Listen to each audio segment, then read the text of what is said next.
Do you want to be great at something? Here's the key. You want to move yourself through the learning continuum with whatever it is you want to be so good at. So first of all, of course, you have to have knowledge about that. You have to know about it, how to do it, why to do it, what's going on, right? You have to have those techniques.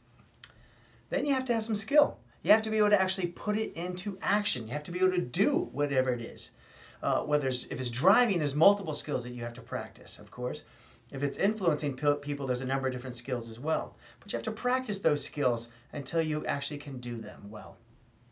Once you've done them long enough, of course, then you get to the point where you have what we call ability stage. Where at the ability stage, the great thing is you can now do it on demand. You can do this skill, whatever it might be, in multiple situations. So again, to use the driving example, if before you're learning how to turn, now you can apply it in unusual situations. You can back up, you can do different kinds of turns, U-turns and so on. Now, if you've used this ability enough and become really good at it, over time, and you do it enough times over time, it becomes habit. And that is really important to have that as habit. And one of the great things about something becoming habit for you is that now there's a part of your brain that takes over most of the work. You don't have to think about it as much. You notice that. Think about that. When you first learned to drive, you were kind of doing this. Oh my gosh, you're having a hard time paying attention, and you're hitting the brake, hitting the accelerator all at the same time, getting crazy, right? But over time, as you get good at it, it goes to habit stage, and you can do it almost without even thinking, or actually without thinking. Matter of fact, unfortunately, there's a lot of drivers out there who do drive without thinking.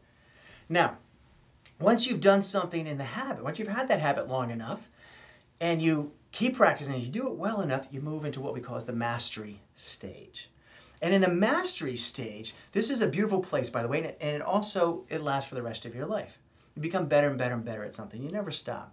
That's the great thing. It's very exciting for me. I think it's very exciting to be in the mastery stage. And here is where you're so good at this type of thing, you can understand it from the inside out. You can explain it in depth to people, why you do it a certain way. How do you do it? You can create new ways of doing things.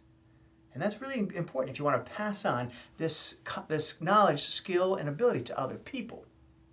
So this learning continuum, use it to really apply yourself, to practice, practice, practice, really good practice, of course, to move yourself all the way up to mastery.